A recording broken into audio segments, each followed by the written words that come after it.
வணக்கம். இன்னைக்கு சோசியல் மீடியாக்கள்ல ஒரு 2 நாட்களா பார்த்தோம்னா, சசிகலா அவர்கள் வந்து ஜெயலலிதா முன்னாள் முதலமைச்சர் ஜெயலலிதா அம்மாவுடைய அந்த பிறந்தநாள் விழா கூட்டத்தில வந்து பேசின கருத்து தான் தற்போது வரை வந்து 2 நாட்களாக சோசியல் மீடியா வந்து ஆக்டிவா வச்சுக்கிட்டு இருக்கு. இதற்கு இடையில வந்து பல்வேறு சம்பவங்கள் நடந்தாலும், சசிகலா அவர்கள் சொன்ன சொல் அது உண்மைதானா? எனது பெங்களூரு சிறையில வந்து இருந்து நான் தமிழ்நாடு சிறைக்கு மாறியிருந்தேனா? என்னோட நிலைமை என்ன ஆயிருக்குன்னு ஒரு கருத்த வச்சிருந்தாங்க.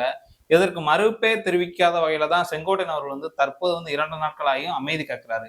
இன்னொரு புறம் பார்த்தோம்னா, பேசுறதுக்கே அஞ்சி நடுங்கக்கூடிய வகையில தான் எடப்பாடி பழனிசாமி, அதாவது எதிர்க்கட்சி தலைவர், குற்றம் சுமத்தப்படக்கூடிய ஒரு இடத்துல இருக்கக்கூடிய எடப்பாடி பழனிசாமி அமைதியா இருக்காரு. அதே மாரி இன்னொரு புறம் முன்னாள் அமைச்சராக இருக்கக்கூடிய முனுசாமி, அதிமுகவுடைய துணை பொதுச் செயலர் கூடிய முனுசாமி அவர்களும் கதறிக்கி இருக்காரு. கத்தி கதற மாரியான ஒரு சம்பவம் கூட நடந்திருக்கிறது. இதனை ஒட்டி 2 நாள் வந்து என்னென்ன மாரியான அரசியல் வந்து தமிழ்நாட்டு சூழல் நிலவுகிறது. சசிகலா அவர்கள் வந்து பசும்பொன்ல அந்த நடந்த அந்த கூட்டத்துல வந்து கொடியேறுமுகப்படுத்தி அதுல எடப்பாடி பழனிசாமி மீதான அந்த குற்றச்சாட்டு, அதாவது கொல்ல சதித்திட்டம் போட்டாங்க, ஸ்கெட்ச் போட்டாங்கன்ற மாதிரியான ஒரு கருத்து சொல்லி 48 மணி நேரம் ஆகியும் இதுவரை 2 நாளா வாய் திறக்காத எடப்பாடி பழனிசாமியுடைய மௌனத்தினுடைய பின்னணி பத்தி தான் பார்க்க இருக்கோம். அதாவது முன்னாள் முதலமைச்சர் செல்வி ஜெயலலிதா அவங்களுடைய மறைவை ஒட்டி பார்த்தோம்னா, அதிமுகல வந்து பல்வேறு கூறுகள் வந்து இடம்பெற்று ஒரு தலைவர்கள் ஓபிஎஸ்க்கு எடப்பாடி பழனிசாமி பிடிக்கல, எடப்பாடி பழனிசாமிக்கு டிடிவி தினகரனை பிடிக்கல, டிடிவி தினகரனுக்கு சசிகலாவை பிடிக்கல, நம்ம பல கோணத்துல வந்து எம்ஜிஆர் மறைவின் போது ஜே ஜா அணி அப்படின்னு பிரிஞ்ச மாதிரி இந்த செல்வி ஜெயலலிதா அவர்களுடைய அந்த மறைவை ஒட்டியும் பார்த்தோம்னா இதே மாதிரியே பல்வேறு பிரச்சனைகள் ஓடிக்கின்றது. இதற்கு மத்தியில பார்த்தோம்னா 10 வருஷமா மௌனம் காத்திருந்த ஜெயலலிதாவுடைய உண்மையான ஒரு தோழியாக இருந்த சசிகலா அவர்கள் வந்து பசுமன்ல ஒரு கூட்டம் போட்டாங்க. அது என்னன்னா வெறுமனே வந்து ஒரு பிறந்தநாள் கூட்டம் தான். அந்த பிறந்தநாள் கூட்டத்தை வந்து வெறும் பிறந்தநாள் கருத்தை மட்டும் தெரிவிக்காம அவருக்கு வாழ்க்கையில என்ன நடந்தது, நமக்கெல்லாம் தெரியும் 9 வருஷமா 10 வருஷமா ஒரு செய்தி வந்து சோசியல் மீடியால பரவி இருக்கிறது. அதாவது ஜெயலலிதா வந்து சசிகலா தான் கொன்னு புட்டாங்க. 72 நாட்கள் வந்து அப்போலோவுல என்ன நடந்துச்சு? ஏன் அந்த ரகசியத்தை வெளியிட மாட்றீங்க? அப்படின்னு சொல்லிட்டு ஒரு புறம் வந்து கேள்விகள் அப்படியே தொடர்ந்து போய்க்கிட்டே இருக்கிறது. இதற்கு மத்தியில பார்த்தோம்னா, எடப்பாடி பழனிசாமி அவர்கள் வந்து பல்வேறு கருத்துக்களை வந்து மையப்படுத்தி அவருடைய அரசியல் எடுத்துட்டு போறாரு. ஓபிஎஸ் அவர்கள் வந்து நான் சசிகலாவை பத்தி 10% சொல்லியிருக்கேன். இன்னும் 90% இருக்குன்ற மாதிரியான பல்வேறு கருத்துக்களை வச்சுக்கிருந்தாரு.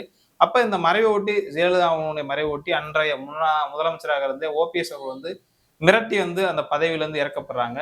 அதே மாதிரி பார்த்தோம்னா, சசிகலா அவர்கள் வந்து அன்று என்ன நடந்துச்சு? இறப்புல என்ன நடந்துச்சுன்ற ஒரு கருத்தை வைக்கிறாங்க. அதாவது நாங்க வந்து 72 நாள் ஆச்சு. அம்மா அவங்கள வந்து டிஸ்சார்ஜ் பண்ணி வெளில கூட்டு வரணும்னு பார்த்தோம்.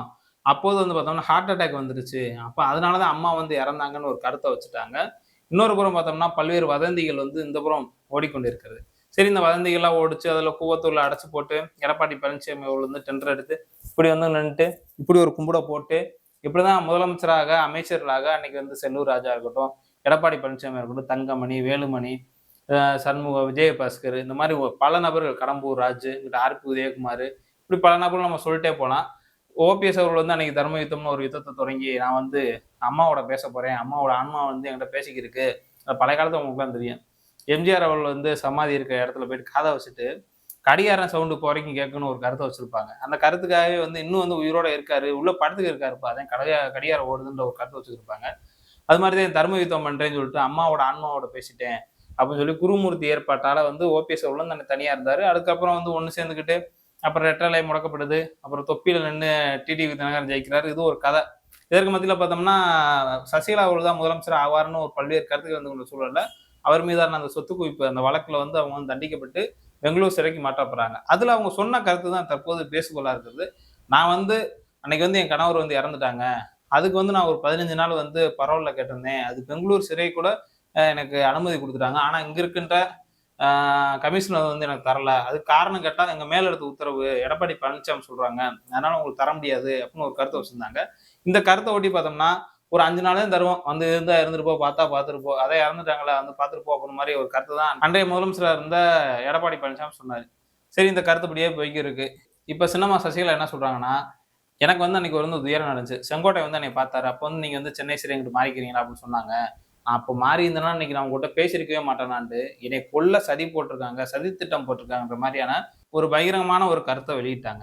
இந்த கருத்த வந்து வெளியிட்டாங்க. எடப்பாடி பழனிசாமி வந்து நேரடியா குற்றம் சாட்டுறாங்க. ஏன்னா எடப்பாடி பழனிசாமி தான் இந்த இடத்துல வந்து அவர் பேர சொல்லாம நான் ஒரு தாள நிப்பாட்டி வச்சேன். அவர் இப்படிலாம் துரோகம் பண்ணிட்டாரு அப்படின்னு சொல்லிட்டு இன்னொரு ஆளு முதுகுல குத்துன டிடிவி தினகரன். அவரு வேற இருக்காரு. பச்சை துரோகி அவரு ஒரு புறம் இருக்காரு. ஆனா பச்சை துரோகினா ஏற்கனவே வந்து பழனிசாமி அவர்கள் வந்து சொல்லுவாங்க. ஆனா இன்னொரு பச்சை துரோகியா வந்து தென் மாவட்ட மக்களுடைய பச்சை துரோகியா பார்த்தோம்னா தினகரன் இருக்காரு. சரி இந்த கருத்து ஒரு புறம் இருக்கும்போது 48 மணி நேரம் ஆயிடுச்சுல. ஒருவேளை வந்து இதுக்கு முன்னாடி பார்த்தோம்னா எடப்பாடி பழனிசாமி எதிர்த்து தினகரன் வந்து தனி அணி அமைக்கும் போது, ஏன்னா தூக்குல தொங்கின தவிர எடப்பாடி பழனிசாமியோட கூட்டணியே வைக்க மாட்டேன், அவரோட சேர மாட்டேன். அப்படி நான் சேர்ந்தேன்னா அது தூக்குல தொங்குறதுக்கு சமம்னு ஒரு கருத்தை வச்சுட்டு சேர்ந்தார்ல. அதுக்கு முன்பாக வந்து தென் மாவட்டத்தினுடைய பல அமைச்சர்கள் இருக்காங்க. கடம்பூர் ராஜு இருக்காங்க, செல்லூர் ராஜு இருக்காங்க, ராஜேந்திர பாலாஜி இருக்காங்க, ஆர் உதயகுமார். வரிக்கு வரி பதில் கொடுப்பாரு. அதாவது வெறுங்கையில் அப்படி பண்ணுவியா, அதெல்லாம் தினகரன்லாம் ஒரு ஆளே கிடையாது. தினகரன் முன்னாடி 10 பேர் கிடையாது. அம்மாவினுடைய ஒட்டுமொத்த தொண்டர்களும் வந்து எங்க பின்னாடிதான் இருக்காங்க. எம்ஜிஆர் தொண்டர்கள் எங்க பின்னாடிதான் இருக்காங்கன்னு சொன்னவங்க. சசிகலா அந்த கருத்தை வச்சுல ஏன் செல்லூர் ராஜு பேச மாட்டாரு? அவர் ஒரு கிராமத்துல இருந்தாராம், அங்க டவர் கிடைக்கலையா, இந்த கருத்தை வைக்கிறாரு. சரி, ஆர் உதயகுமார், ஏன் உனக்கு ஸ்டாலின் எதிர்த்து நேத்து வரைக்கும் வீடியோ போட தெரிஞ்சுட்டாங்க, ஏன் சசிகலா எதிர்த்து பேச மாட்டேற? அதை விடுங்க. எடப்பாடி பழனிசாமி இன்னைக்கு வந்து சென்னையில கூட பிரச்சாரம் பண்றாருல, ஏன் பேசுறதுக்கு நேரம் கிடைக்கலையா? மைக் கிடைக்கல, மைக்ல தானே பேசிட்டு இருக்கீங்க. ஸ்டாலின் அவர்களே, கொள்கைன்னு வார்த்தைக்கு வார்த்தை சொல்றீங்க, இப்ப எங்க கொள்கை பச்சு உங்க கொள்கையே கிடையாது, நீங்க சும்மா வெற்று வார்த்தையா ஏதாவது பயன்படுத்தி சொல்றீங்களா? ஏன் சசிகலா அவர்கள் சொன்ன கருத்துக்கு இது வரைக்கும் வந்து எந்த ஒரு பதில் கருத்தும் சொல்ல மாட்டீங்க? அப்போ உங்களுக்கு இதுல எல்லாம் உடன்பாடு இருக்கா? அப்ப நான் கேட்க தோணுதுல, நான் இன்னைக்கு வந்து சிறை மாறி இருந்தேன்னா நான் இன்னைக்கு உயிரோடய இருந்திருக்க மாட்டேன்ற கருத்து செங்கோட்டையனை மையப்படுத்தி சொல்றாங்க. ஓபிஎஸ் அவர்கள் வந்து நல்ல மனுஷன், அன்னைக்கு வந்து ஒரு மத்தவங்க வந்து என்கிட்ட தவறான ஒரு கருத்தை சொல்லிட்டாங்க அப்படின்னு சொல்லிட்டு சசிகலா சொல்றாங்க. அப்ப நேரடியா உன் மேலதான் குற்றச்சாட்டு வைக்கிறாங்க. நான் வந்து அப்படி பண்ணலைன்னா மறுத்து சொல்லணுமா இல்லையா? இப்போ ஒருத்தவங்க வந்து கொலை குற்றவாளின்னு சொல்றாங்கன்னா நான் அது பண்ணலன்னு சொல்லணும்ல. அப்ப என்னை வந்து இந்த மாதிரி சதி திட்டம் போட்டாங்கன்னா இல்லைன்னு சொல்லி எடப்பாடி பழனிசாமி சொல்ல வேண்டியதானே? சொன்னா வாச விட்டு ஆகி போயிடும். ஏற்கனவே வந்து பார்த்தோம்னா சசிகலா அவங்க வந்து இந்த கருத்து பேசுறாங்க. ஏற்கனவே வந்து தினகரன் வந்து முக்குளத்தூர்ன்றனால தினகரன் ஏதாவது ஒரு பதிலடி கொடுக்கணும்னா முக்குளத்தூர் சமூகத்தை சேர்ந்த செல்லூர் ராஜை விட்டு பேச வருவது, ஆர் உதயகுமாரை விட்டு பேச வருவது. அதே மாதிரி ஓபிஎஸ்க்கு எதிராக ஒரு கருத்து கொடுக்கணும்ங்கிற செல்லூர் ராஜுவோ ஆர் உதயகுமாரை விட்டு பேச வருவது. ஏன் சசிகலா அவங்க வந்து உங்க மேல பகிரங்கமா குற்றச்சாட்டு வைக்கிறாங்களே, ஏன் இந்த 2 முக்குளத்தூர் சமூகத்தை சேர்ந்த 2 முன்னாள் அமைச்சர்கள் செல்லூர் ராஜு, ஆர் உதயகுமார் வச்சு பேச வர மாட்டாங்க. அதனுடைய பின்புலத்தை பார்த்தோம்னா பல்வேறு அரசியல் இருக்குது. ஏன்னா 2026 தேர்தலில் வந்து தினகரனால வந்து ஒரு தாக்கத்தை ஏற்படுத்த முடியாது. ஆனா சசிகலா அவர்கள் வந்து 10 பைசா செலவு பண்ணாம ஒரு கூட்டத்தை கூட்டி முடிச்சாங்க. ஏன்னா அது இதே கூட்டத்தை வந்து தினகரன் கூட்டணும்னா பல்வேறு கட்சிகளுக்கு இணையா வந்து வரும். அதிமுக எடப்பாடி பழனிசாமி பிரிவு மாதிரி இவர் காசு செலவு பண்ணி தான் கூட்டம் கூட்டணும். அதனால வந்து சசிகலாவை தொட்டோம்னா தொண்டர்கள் அப்படியே மாறிடுவாங்க. ஏற்கனவே வந்து நடை, உடை, பாவனை, ஏன்னா அம்மாவுக்கு அடுத்து சின்னம்மான்ற ஏத்துக்கிட்டாலும், ஏன்னா இதே எடப்பாடி பழனிசாமியா இருக்கட்டும், ஓபிஎஸ்ஆ இருக்கட்டும், தினகரனா இருக்கட்டும், ஆர் உதயகுமார், பல்வேறு முன்னாள் அமைச்சர்கள் இன்னைக்கு எதிர்த்து பேசுறவருங்க கேபி முனுசாமி. அதாவது நீங்க என்ன சும்மாவா இருந்தீங்க? நீங்க அம்மா வீட்டுல வேலை தானே பார்த்தீங்க, என்னமோ பெரிய இது மாதிரி சொல்றீங்க, போட்டோகிராஃபர் குடும்பம் தானே நீங்க அப்படின்ற மாதிரி பல்வேறு கருத்தை வைக்கிறாங்க. இதே முனுசாமி அன்னைக்கு என்ன பண்ணாரு? கோவத்தூர்ல அடைச்சு போட்டிருந்தாங்களா? எடப்பாடி பழனிசாமி இன்னைக்கு ஒரு வீடியோ வருது, இப்படி இப்படி உட்காந்துருக்காரு அவரு. எடப்பாடி பழனிசாமி, இந்த அம்மா வந்து சசிகலா அவர்கள் வந்து எடப்பாடி பழனிசாமி அவர்கள் வந்து முதலமைச்சராக பொறுப்பேற்றது வந்து நம்முடைய ஆட்சியை வந்து அடுத்து கட்டணும்னு ஒரு எடப்பாடி பழனிசாமி இப்படி பவ்யமா அப்படியே அந்த 1ஆம் கிளாஸ் பாருங்க அது மாதிரி. அப்ப பொம்மை இதை விட இன்னொரு ஒரு காமெடி என்னன்னா, இவங்களப்பெல்லாம் கூப்பிட்டு அந்த பொறுப்பு அமைச்சர்களா அதிகாரிகளா ஆகியிருப்பாங்க. அப்ப ஏற்கனவே வந்து புரட்சி தலைவி அம்மா அவர்கள் இருப்பாங்களா, ஜெயலலிதா, அவங்களோட நிப்பாடும் போது ஒரு சில படங்களை எடுப்பாங்க. அப்போ பார்த்தோம்னா இப்படி நிக்கணும், பூனிபுரி இப்படி ஓடும் போதே பார்த்தோம்னா அப்படியே ஒரு ஸ்டைல்ல தான் இப்படியே போவாங்க. இதே அவங்களோட ஆக்ஷன். அது மாதிரி இவங்க வந்து எஸ்பி வேலுமணி இப்படி, அப்புறம் இவர் வர்றாரு தங்கமணி இப்படி நிக்கிறாரு, எடப்பாடி பழனிசாமி இப்படி அப்படியே நடிப்பு அரங்கங்களை பாருங்க. அப்ப இந்த மாதிரி வச்சுட்டு இந்த கருத்து ஒரு புறம், இந்த பன்னிஸ் ஒரு புறம் இருந்தாலும் சோசியல் மீடியால கேபி முனுசாமி சொல்றாரு பாருங்க, சொத்தப்பெல்லாம் ஆட்டையை போட்டீங்க வச்சிட்டீங்கன்னு. இப்ப இந்த இடத்துல முனுசாமி சொல்ல வேண்டிய தேவைங்க இருக்கு. உனைய ஏதாவது சொன்னாங்களா? ஆட்டைக்கே உன்னை சேர்க்கல. இந்த பிரச்சனை வந்து 2 பேரு, மொத்தம் 3 பேரை சொல்லியிருக்காங்க. தினகரனா துரோகின்னு சொல்லி பேர் சொல்லாம சொல்லிட்டாங்க. என்னை வந்து அன்னைக்கு முதலமைச்சரா இருந்த எடப்பாடி பழனிசாமி வந்து பரவாயில்ல சரியான நாட்கள் கொடுக்கலன்னு சொல்லி எடப்பாடி பழனிசாமி நேரா சொல்லியிருக்காங்க. அதே மாதிரி பார்த்தோம்னா ஓபிஎஸ் அவர் வந்து நல்ல மனுஷன், அவரை திட்டம் போட்டு வந்து இவங்க எல்லாரும் ஒண்ணு சேர்ந்த மாதிரி ஆக்கி ஒரு லாபியை பண்ணி முதலமைச்சர்ல இருந்து புடுங்க வச்சுட்டாங்க. 3வது யார் சொல்றாங்கன்னா செங்கோட்டையன். அவர் வந்து சந்திச்சு என்கிட்ட இதெல்லாம் சொன்னாரு, நீங்க இங்க மாறிக்கங்கன்னு. இப்ப இந்த 3 நபர் ஏது வரைக்கும் பேச மாட்டீங்க? அப்ப அது உண்மைதானா? அவங்கள திட்டினீங்களா போட்டு தரணுண்டு?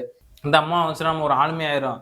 ஏற்கனவே வந்து ஜெயலலிதா அம்மா அவங்க இருக்கும்போது பார்த்தோம்னா அதெல்லாம் கப்பம் கட்டுங்க போயிட்டு, எவ்வளவு அடிச்சதுல 50-50ன்னு சொல்லிட்டு ஒரு கருத்து இருக்கும் பொதுவாகவே. ஏன்னா அந்த மாதிரி ஊழல் வழக்குல தண்டிக்கப்பட்ட அம்மா தானே ஜெயலலிதா. அதனால நம்ம வந்து இவங்களாம் சொல்றதெல்லாம் உண்மைன்னு தான் சொல்ல முடியாது. ஏன்னா அந்த மாதிரியான ஒரு கருத்து இருக்கும்போது கப்பம் கட்டிட்டு தெரிஞ்சிருக்கு. இப்போ வந்து கப்பம் கட்டுறது எடப்பாடி பழனிசாமி, நல்லா அடிச்சுக்கோங்க, நல்லா சாப்பிடுங்கப்பா, உங்களுக்கு எவ்வளவுலாம் சாப்பிடணும்னு தோணுதோ சாப்பிட்டு முடிச்சுக்கோங்க அப்படின்னு சொல்லிட்டு ஃப்ரீ மைண்டா விட்டுவாரு போல எடப்பாடி பழனிசாமி. அதனால இந்த டீமுங்க என்ன பண்ணுதுங்கன்னா, சசிகலா வந்துச்சுன்னா திரும்பி கப்பம் கட்ட தயாரா இருக்கீங்களா? மன்னார் குடும்பத்துக்கு கப்பம் கட்டலாம். ஏன்னா மன்னார்குடி குடும்பம்னு சொல்றது வந்து சாதாரண அவங்க குடும்பம் கிடையாது. அவங்க ஒரு பெரிய மெஜாரிட்டியான ஒரு தலைக்கட்டு. முக்குலத்தோர் சமூகம்னு சொன்னாலும், தென் மாவட்டத்துல அவங்களால பெரிய அளவுல பணம் அடைஞ்ச முக்குலத்தோர்ன்றது வந்து நம்ம பெரும்பாலும் சொல்ல முடியாது. ஏன்னா அவங்க வந்து அந்த திருவாரூர் அந்த லைன்ல இருக்க மன்னார்குடி லைன்ல இருக்க அந்த முக்குலத்தோர் சமூகம். அதாவது ஈச நாட்டு கிளறோ ஏதோ சொல்லுவாங்கன்னு நினைக்கிறேன். இங்கிட்டு இருக்க கொண்டையங்கோட்டை மறவர்கள் இதெல்லாம் வந்து அவங்க போஸ்டிங் குடுத்து வச்சிருப்பாங்களே தவிர, அந்த சொத்து, பல பணத்த அனுபவிக்கிறது அப்படிலாம் அங்கிட்டு இருக்கவங்க தான் இருப்பாங்க. ஓகே. இதற்கு மத்தியில பார்த்தோம்னா, இந்த 2026 தேர்தல் ஏன் எடப்பாடி பழனிசாமி அவர்கள் என்ன பண்றாருன்னா, ஏற்கனவே வந்து நம்மள வந்து முக்குலத்தோர் எதிரின்னு சொல்லி வச்சிருக்காங்க. நம்ம சசிகலாவ டார்கெட் பண்ணி அடிச்சோம்னா, நம்ம ஒரேடியா தொரத்தி அனுப்பிச்சுருவாங்க. அப்புறம் இங்கிட்டு தென் மாவட்டங்கள்ல அ செல்லூர் ராஜூ வச்சோ, ஆர்.பி. உதயகுமார் வச்சு பேசினோம்னா, தென் மாவட்ட மக்கள், முக்குலத்தோர் மக்கள் ஏற்கனவே வந்து நம்ம மேல அதிருப்தியில இருக்காங்க. இவங்க பேசி, ஒண்ணு ஆகல ஒண்ணு ஆகி, திரும்பி இவங்க ரிப்ளை குடுக்க, அவங்க ரிப்ளை குடுக்க அப்படின்னு ஆயிட்டா, தென் மாவட்டத்த வாஸ் அவுட் ஆயிரும்ன்றனால, நமக்கு ஒரு பிரச்சனையும் இல்ல. மன்னியர்கள ஒரு ஆள இழுத்து விட்டுருவோம்னு சொல்லிட்டு தான், கே.பி. முனுசாமி விட்டு பேசக்கூடாது. "ஏப்பா இந்த மாரி பிரச்சனை ஆயிப்போச்சு. நீ பேசு. நான் பேசினா வந்துருவாய்ங்க. ஏற்கனவே என்னைய முத்திர குத்தி வச்சிருக்காய்ங்க. நீ பேசுப்பா சாமின்னு" சொல்லிட்டு தான் எடப்பாடியோட கருத்தா தான் முனுசாமி அவர்கள் பேசியிருக்காரு. முனுசாமி நான் கேட்கிறேன், உங்களுக்கு என்ன வந்துச்சு? உங்களுக்கு இது பேசணும்னு தேவை வந்துச்சா? அவர் பேசணும்னா எடப்பாடி பழனிசாமி பேச சொல்ல வேண்டியது. ஏன் பேச மாட்றாரு? ஏன் அவர் வந்து பெரிய வள்ளலா? இப்ப தென் மாவட்டத்துல அவர் வந்து பல்வேறு இடங்கள் வந்து வெற்றி பெற்று குடுக்குறாரா? கூட்டம் போடுறது பசுமொன்னு. அங்க வந்து அவங்களோட மாவட்டம் சேரக்கூடிய அதிமுகவோட மாவட்டம் சேரக்கூடிய முனுசாமின்னு நினைக்கிறேன். அந்த அண்ணன் பேரும். அவங்களும் பேசல. அப்ப யாருமே பேச மாட்றீங்க. அப்ப உங்களுக்குள்ள என்ன நடக்குது? இப்ப இதெல்லாம் இதா? அப்ப 2026 தேர்தல் இத ஒட்டி நம்ம பார்க்கும்போது என்ன தெரியுதுன்னா, எடப்பாடி பழனிசாமின்னு ஆரம்பத்துல சொன்ன மாரி 5 நடுங்கி போயிட்டு, பேசவே 5 நடுங்கி போய் தான் கிடக்காருன்னு தான் நம்ம பார்க்க முடியும். பேசினா தென் மாவட்டத்துல ஓட்டு விழுகாது. வட மாவட்டங்கள்ல கணிசமா வந்து உங்களுக்கு இருக்காங்க. மேற்கு மண்டலத்த வச்சு தான் நம்ம ஓட்டிக்கு இருக்கோம். அதுலயே திமுக கோட்டையா வந்து இன்னைக்கு செந்தில் பாலாஜி கொண்டு வந்துட்டாரு. அப்ப நம்ம இந்த இடத்துல வந்து அமைதியா இருந்துட்டு போறது தான் நல்லது சாமின்னு சொல்லிட்டு தான் எடப்பாடி பழனிசாமி இருக்காரு. இன்னைக்கு கூட சென்னை கூட்டத்துல கூட அப்படிதான் அமைதியா ஏப்பா உன் மேல ஒரு குற்றச்சாட்டு சொல்லியிருக்காங்க. தென் மாவட்டம் முதல்ல சோசியல் மீடியா கிழிச்சுக்கிட்டு இருக்காங்க. அதுக்கு ஏதாவது பதில் சொல்லியோ சும்மா வந்துகிட்டு ஸ்டாலின் அவர்களே, உங்களோட ஸ்டாலின், மக்களுடன் ஸ்டாலின், நலம் காக்கும் ஸ்டாலின், ஸ்டாலின் ஒன்றிடவும் ஸ்டாலின் இந்த மாதிரி பல்வேறு கருத்துக்கள் வச்சிருக்கிறார். உங்களுக்கு ஒரு பதில் கொடுக்க சொல்றாங்க. அதுக்கு பதில குடுனா குடுக்காம இருந்துகிட்டு சசிகலாவிட்ட வந்து சென்னை விமான நிலையத்துல ஒரு கேள்வி கேட்கிறாங்க. அதுல என்ன சொல்றாங்கன்னா, நீங்க தனிச்சு நிக்க போறீங்களா? கூட்டணியா? அப்படின்ட்டு. அதுல வந்து அவங்க குடுத்த கருத்தே ஒரு ஆச்சரியமான கருத்து. பொறுத்திருந்து பாருங்கன்னு ஒரு கருத்த சொல்லிட்டு போயிட்டாங்க. தனிச்சுன்னு சொன்னா கூட, ஆஹா நம்ம ஜெயிச்சிடலாம்டா அப்படின்னு சொல்லிட்டு ஒரு பயத்துல இருப்பாங்க. இப்ப பொறுத்திருந்து பாருங்கன்னு சொல்றதுனால, இவங்க கண்டிப்பான முறையில திமுக கூட்டணி வைக்க வாய்ப்பே கிடையாது. அதே மாரி உங்களால ஜெயிக்க முடியாதுன்றது தெரியும். ஆனா அப்படி வலுவான கேண்டிடேட் இல்ல. ஆனா முன்னாள் அமைச்சர்கள் வந்து பழிவாங்கக்கூடிய வகையில வந்து இவங்ககிட்ட வந்து ஆட்கள் இருக்காங்க. ஏன்னா முன்னாள் ஒரு தொகுதியில 20,000 30,000 வாக்கு பிரிக்கிற அளவுக்கான ஆட்கள் வந்து இவங்க கிட்ட இருக்காங்க. ஆனா வெற்றி பெறுவாங்களா? ஒரு லட்சக்கணக்கான வாக்கு வாங்குவாங்களா? வாங்க மாட்டாங்க.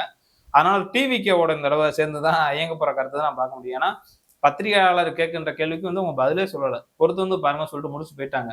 செங்கோட்டையன் அவர்கள் வந்து ஏதோ பெரிய கட்சி வந்து எங்களோட வருதுன்னு சொன்னாரு. அண்மையில பார்த்தோம்னா பண்ருட்டி ராமச்சந்திரன் எம்ஜிஆர் அதிமுகன்னு ஒரு கட்சியை தொடங்கியிருந்தாங்க. அங்க போய் சேர்ந்திருந்தாங்க. ஒருவேளை அதையும் பெரிய கட்சியும் நம்ம நினைச்சுக்கிட்டு இருந்தோம். ஆனா உண்மையில பெரிய கட்சி அது கிடையாது. சசிகலா வந்து தாவேக்காவோட கூட்டணி வைக்க போறாங்கன்றதுதான் இந்த நேரத்துல வந்து நமக்கு தெரிய வருது. எது எப்படியோ எடப்பாடி பழனிசாமி அவர்கள் மீதான அந்த விமர்சனத்தை வந்து வச்சே ஆகணும். சசிகலா மீதான விமர்சனம் வந்து வச்சது ஜெயலலிதா அம்மாவை வந்து அன்னைக்கு அவங்க தான் கொண்டாங்க. அவங்களாலதான் ஜெயலலிதா அம்மா அன்னைக்கு உயிரோட இல்லைன்னு சொல்லி கிட்டத்தட்ட 9 வருஷத்துக்கான பிரச்சனை வந்து இப்ப சொல்லியிருக்காங்க. அப்படிலாம் கிடையாது. ஹார்ட் அட்டாக்ல தான் அம்மா இறந்தாங்கன்னு ஒரு கருத்தை வச்சிருக்காங்க. எடப்பாடி பழனிசாமி இந்த சிறையை மாத்தின சம்பவத்தெல்லாம் ஒரு கருத்து சொல்லியிருக்காங்க. வாய்ப்பு இருந்தா நீங்களும் சொல்லுவீங்கன்னு நம்ம நினைக்கிறோம். பார்ப்போம் என்ன நடக்குதுன்று.